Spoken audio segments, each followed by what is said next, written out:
I hope you like my clickbait title and thumbnail, Captain Bucky versus Batman. I have to say, I didn't know when Batman came out because, I'm a fake nerd boy. So I went ahead and looked it up this morning, and it turns out that Bob Kane and Bill Finger, right? Kane and Finger, that's the guys who did it. They made Batman in 1939. I think its debut issue was in March. Not 100% sure because I just glanced at it real quick. But yeah, I thought it was kind of funny. It tickled me that this guy who's called the Black Toad looks so much like he could be Batman, because he looks like Batman with a loose cowl and slightly lamer ears than the 1939 Batman had. And that really tickled me. I thought it was hilarious, and I wanted to point that out and share it with all of you. Now, I had a lot of fun reading this comic. I probably read it over the course of 2 days. I read, part of it, and then one day, and then part of it the other day. So it's not like it took me hours and hours to read. It was just that the way I went about doing it, I kind of split my time with it and read it in sections. I read the first story, and then I kind of took a break, and then I read the rest of them pretty quickly the next day. But regardless, this was a really fun issue. This is issue number 7 of Captain America Comics, and it has other stories in it that I ignore because I'm just focusing on Cap, because he became the big guy who went forward. Even though out of this age, there's characters like Namor the Submariner, and then like the first Human Torch, who get resurrected or brought back into the Marvel fold. This was made under Timely Comics, I think, and then like Marvel on their app, they've rebranded it and put their stuff all over it, their information all over it, and just kind of claim it as their own, because it went from, I guess because the rights transferred, I don't know, kind of weird, but whatever. That's not the point. If you're here for this comic, or a review of this comic for me to talk about it. I'm going to keep it really quick because I don't have that much time. But what I have to say isn't really substantive, like to the point where I have to, in a belabored way, like really drill down into all of the stuff in the comic. It was fun. There was 2 issues. 2 of the stories for Captain Bucky had to do with music, which I found funny in a visual medium with no music to it. Although they mentioned how this one character who plays a violin or a fiddle plays these very eerie, strange sounds that if you've never heard before and you can't even imagine. So that kind of does it for you, which is good. And then the other, they mentioned the name of it. It's Chopin's Funeral March, which is dun dun dun dun dun dun dun dun. And if you don't know what that is, you should look it up. Chopin's Funeral March. Anyway, that's spelled Chopin, like choppin', but he was a foreigner, so a foreigner to whom? To me, an American. Anyway, so that was kind of interesting. What was even stranger was this Batman-looking guy with the thugs with guns appears in an issue where they're playing baseball. Cap and Bucky are at a baseball game, and then these guys get attacked, so they end up suiting up, putting the I think it's the Brooklyn Badgers, because it used to be the Brooklyn Dodgers before they moved to LA. Go Doyers. And they dress up in the jerseys or whatever over their costumes, and it's kind of hilarious because they just straight up play baseball for a little while. And it's a very fun part of the plot. And then the rest of the issue is them using all these like baseball analogies for them fighting, and by them I mean both Cap and Bucky and the narrator over it. And it tickled me. It was very entertaining, lots of fun. Oh, I forgot I have the ability to show you all these images now. Look at this Badger dude. He looks so much like friggin' Batman. There's even, like, look at his cape. I mean, look at that. Bucky knocked his head off practically with that baseball he hit him with. Anyway, oh, I forgot to mention the red friggin' skull comes back in this issue. And I'm going to assume this issue doesn't feature the death of the Red Skull, but they tease that he died. And I think he might be a character who dies and comes back, or seems to have died and then comes back over and over and over again. And I thought that was pretty fun. Awesome art. This issue, of course, because, it's Kirby. I'm just going to assume that Kirby's the guy who mainly drew him, because I can't get a clean answer from anybody or a clear answer from anybody. So Simon's the writer and main editor, and Kirby's the artist. That's what I've determined for myself, and I will stick with that until otherwise noted. Wow. I did not notice before, because I was looking at it through the guided view, that each one of these circles circle panels or whatever that this professor is shown in is actually a music note turned into a window into his life and showing the passage of time and stuff before his death. And that's super neat. I really like that. Good work, sir. No wonder they called him the king. And then, like, well, I'll get to that later. I also wanted to show off all the covers from, so this is the most homoerotic cover I've ever seen for Captain America. He looks like the way his body's moving, like he's supposed to be swinging, but it just looks like he's jumping because, oh no, there is a little bit of rope that he could be hanging on to, but I don't know. It could just be a tangent. I'm not sure, but very weird, very strange. None of this happens in the issue. Betty's not in danger like this at all. It's just a fiction, which I always am amused by. Then we've got this great cover featuring the Red Skull. There he's playing his little flute or fife or whatever, and he plays the death march or the funeral march on that. Super cool. Then again, we've got, unfortunately, the Badger. Not the Badger. He's not the Badger. He's the Black Toad. The Black Toad doesn't look so much like Batman from this angle. I mean, he's still got the ears. He's covered in black, but it's just too drapey and loose, and it's the cowl coming across his face. Just, it doesn't quite read as a Batman ripoff, but I don't know if they did that on purpose or not, or if they were taking shots, or who knows what. Anyway, let me see. Then there was this cover with the violinist. It's called Horror Plays the Scales. That's a great name for a story. Let me see.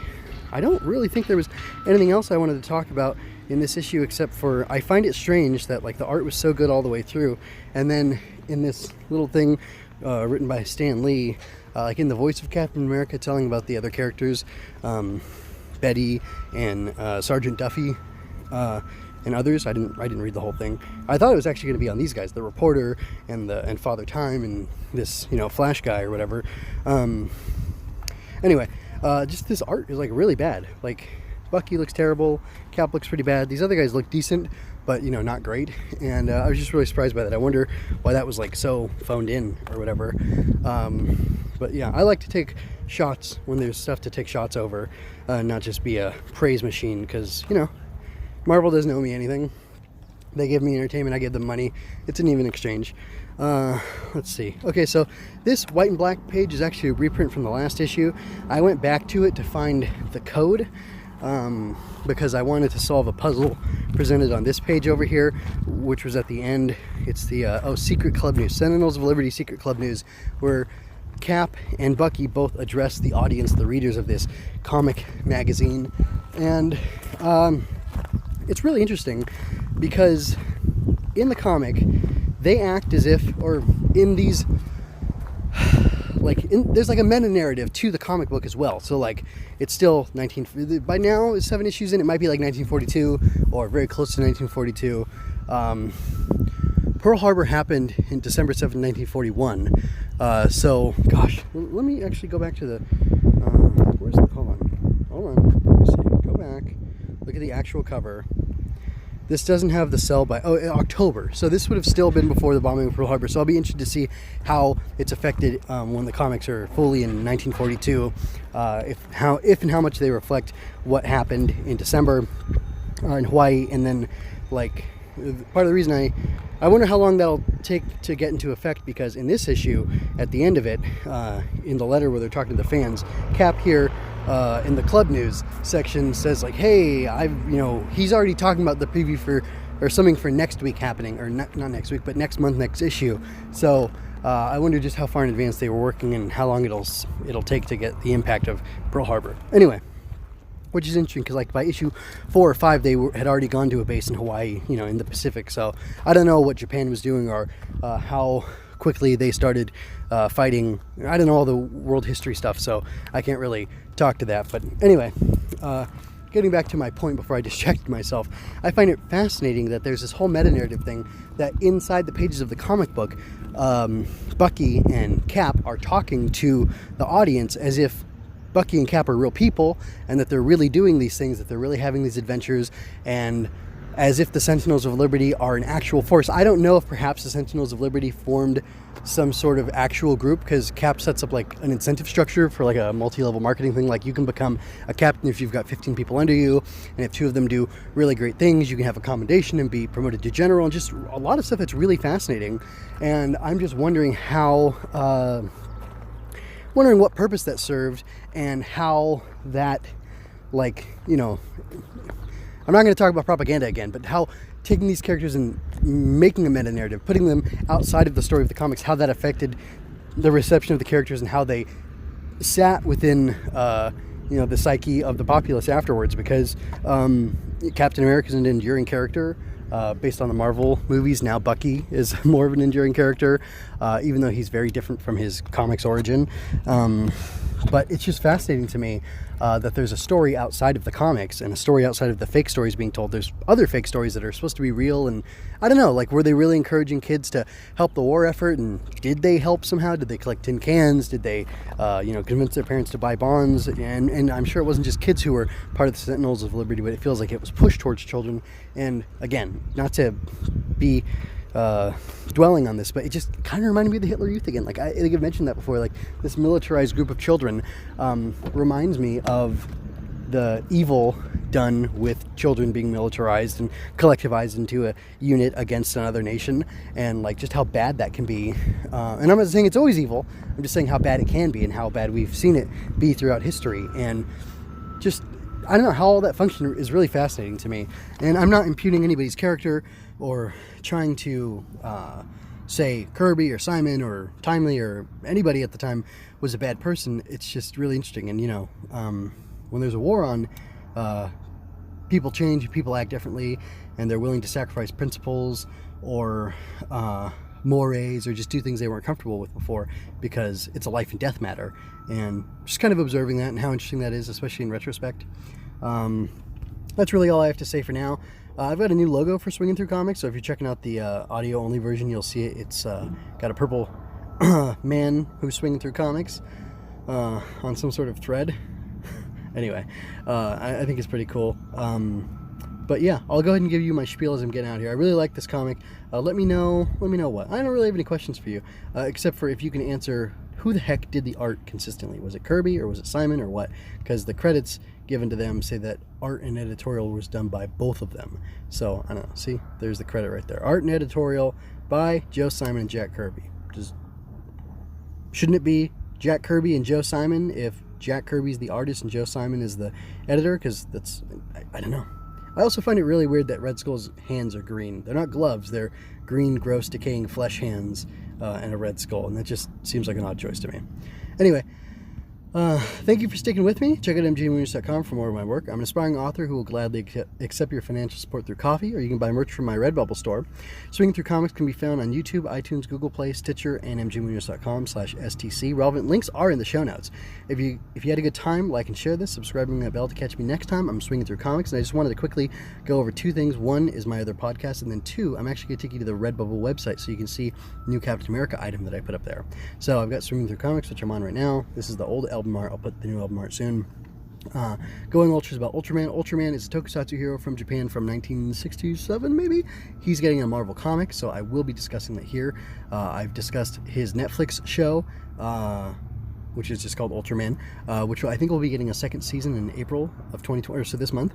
Then I have also talked about, did a whole podcast series on King of Hearts, on Mobile Fighter G Gundam called King of Hearts, Queen of Sorrows.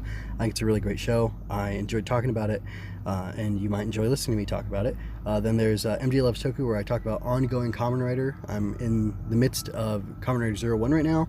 After that show's over, I have different plans for covering Kamen Rider, because the original season of Kamen Rider, all the way from 1971, is now available for the first time ever in the US streaming, and it's beautiful. With Swinging Through Comics, I publish reviews of the Clone Wars and other topical Star Wars things. I'm trying to figure out exactly how to turn that into its own independent podcast called MJ Loves Star Wars, where I just talk about Star Wars exclusively.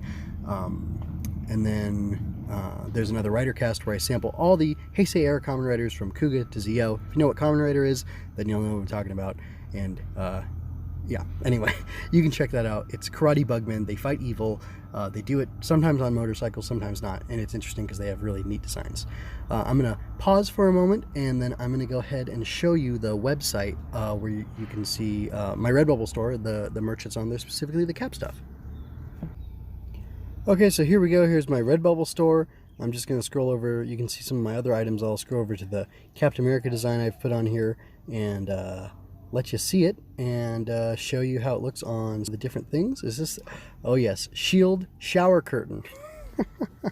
So this is inspired by Captain America. You don't have to get a shower curtain. That's silly. Why would I try to force you to get a shower curtain? I'm going to show you. I've got it available on a bunch of different things. Let's see. Also available on. There should be an option here where it shows me. I don't want to see similar designs. I want to see all what I can get this on. So anyway, I think it's cool. It reads like this. You can get it on a sticker, on a shirt, as a poster. It reads, defend the weak from the strong, fight for freedom and equality, unite against tyranny. It says in the middle, sacrifice, patriotism, honor, courage, or courage, honor.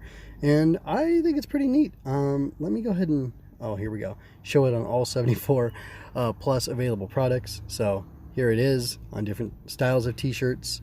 I'll show you a hoodie. This lady's wearing a hoodie. I'll show it to you on a dress next, if I can find it. So there's different types of hoodies, different shirts. There's a couple. There's a t-shirt dress that you can get it on. You can get it on leggings if you're a lady. You can get it on an A-line style dress. There's lots of different things you can get this design on. I wanted to make sure it looked good on white and black, and you can put it on any color you want. Especially in the t-shirts, you can pick different colors to put it on, and I think it's pretty cool. So anyway, yeah, that's pretty much all I have to say. I'm going to keep doing designs like this because I enjoy doing the design work, and if people want to buy them, that'd be great. Somebody just bought one of my Kamen Rider just on a sticker the other day, which was pretty cool, pretty pleasing to me. So anyway, that's all I have to say. Yeah, that's all I have to say. So until next time, folks, take care.